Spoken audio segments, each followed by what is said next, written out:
The Chief Justice of the United States Supreme Court, John Roberts, just sent a hidden message to Donald Trump and the Trump regime, a coded message, if you will, in his annual report. The Chief Justice, at the end of every year, prepares an annual report.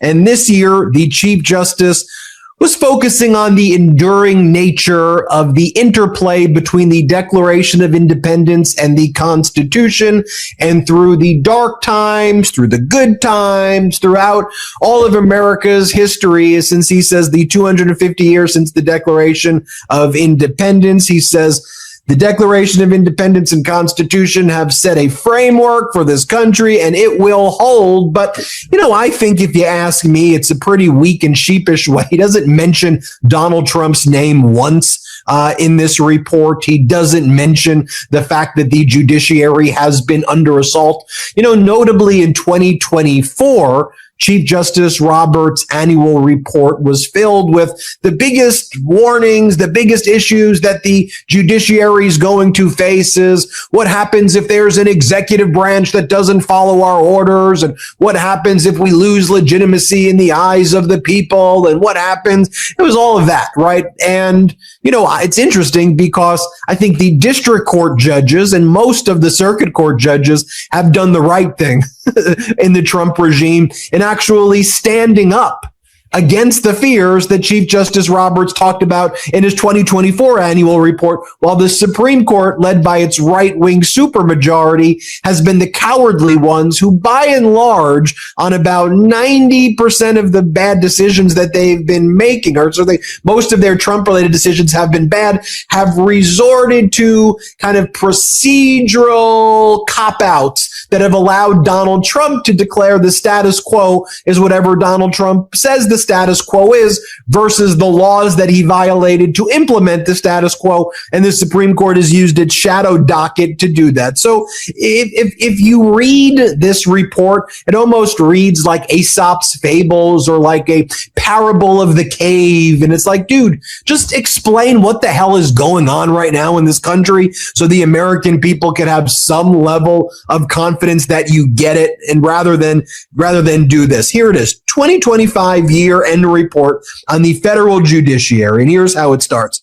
250 years ago this week, a recent immigrant to Britain's North American colonies put the finishing touches on a manuscript in which he hoped to express the plain truths about his newly adopted home. It goes on to talk about how this individual is Thomas Paine. Benjamin Franklin took a liking to Thomas Paine, and he helped Thomas Paine launch his own newspapers, which Paine was the writer and editor for. Then Paine goes on to write Common Sense, and it's inspirational for the Declaration of Independence, and thereafter the Constitution. And it goes on to talk about how, as Benjamin Franklin reportedly warned, we must indeed all hang together, or most assuredly we shall hang separately. By the way, I'm sure a lot of district court judges are like, yeah, you're forcing us to hang separately, you idiot. We're holding the line, Justice Roberts, and you're the one who keeps undermining the district court. So I'm glad you're sending these symbolic messages out, but you're the one who's having us hang separately.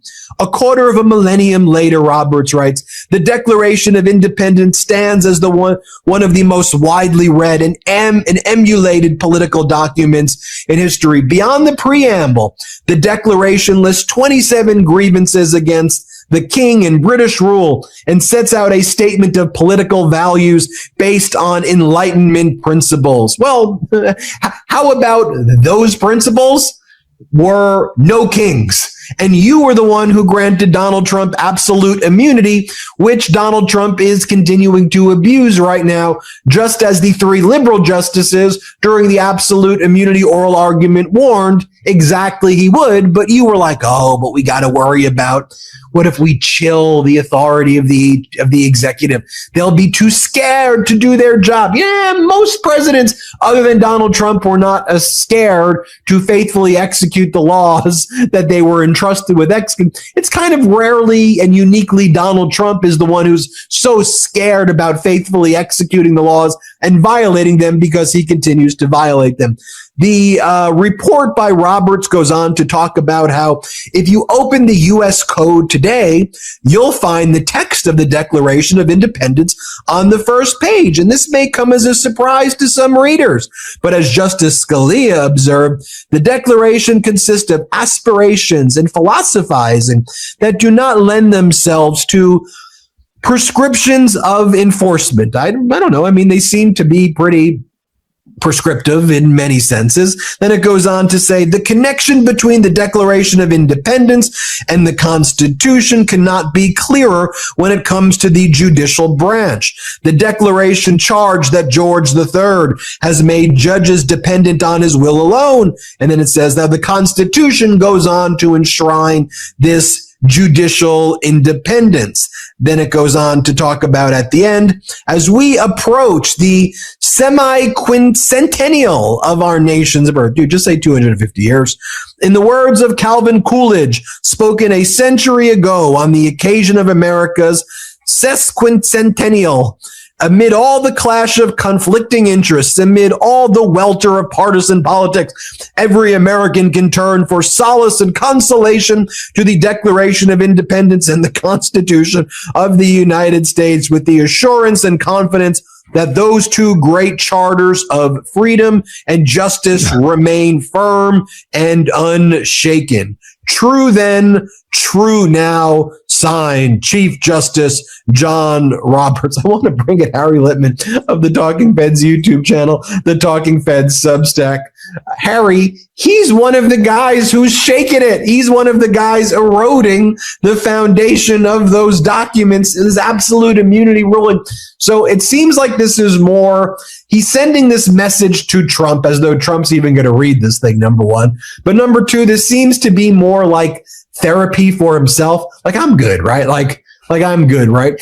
And then it doesn't even address like anything that's happening in modern. It has these historical parables, but like, just explain what the hell is happening. This is why people, I think, view the Supreme Court as so out of touch. But what do you make of it, Harry?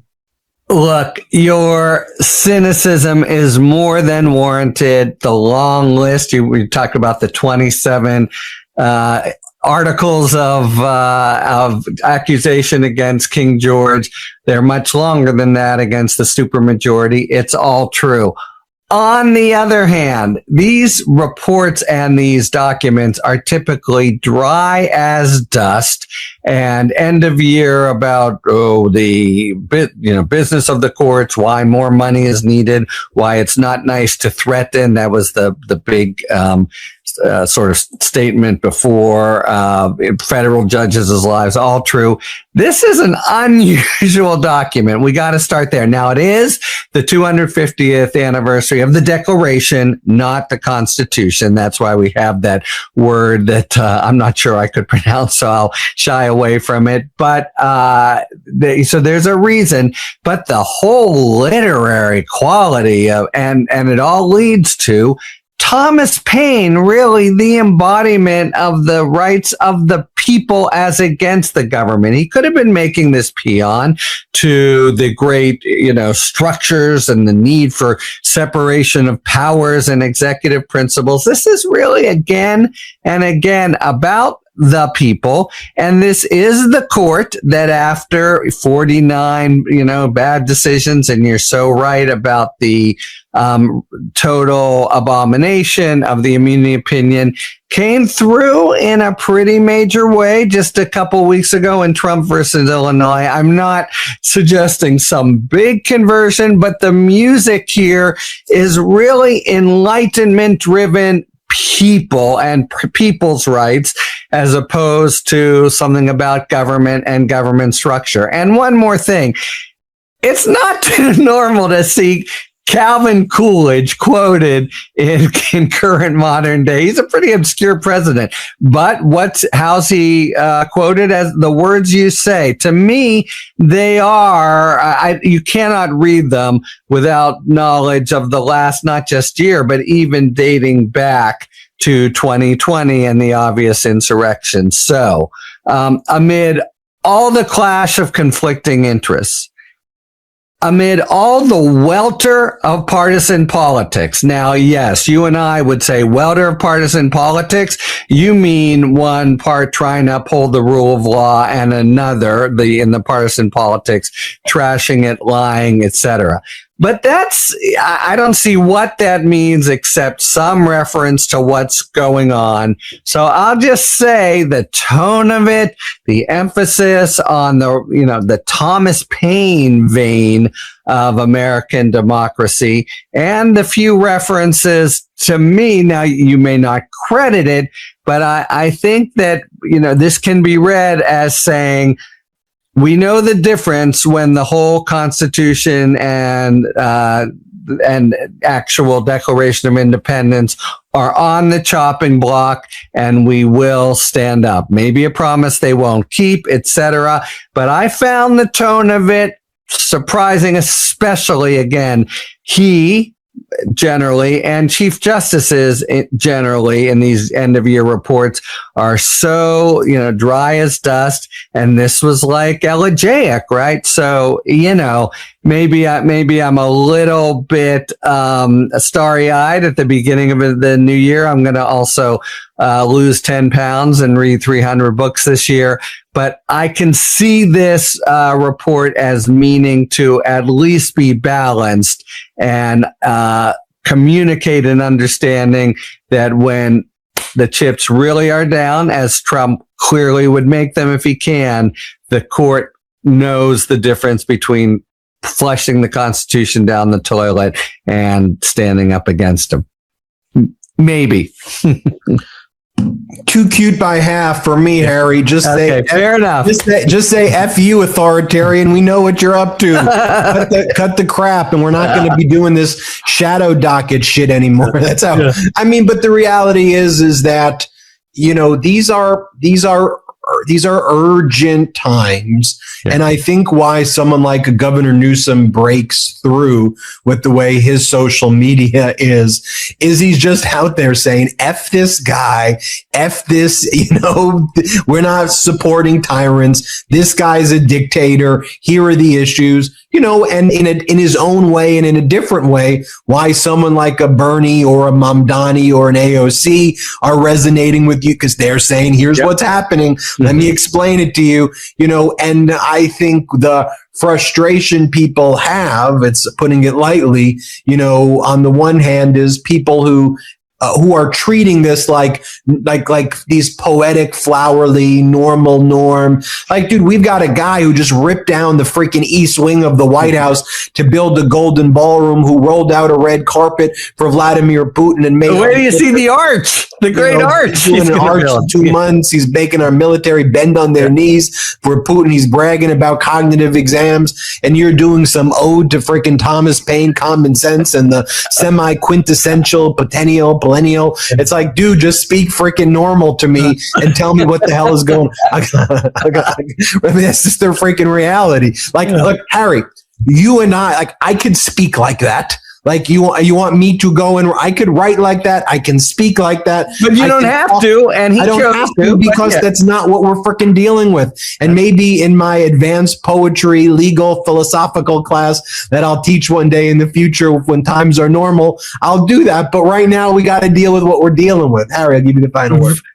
Verily, Ben, what can I say except to just note what this genre often is, and to say again, Calvin Coolidge.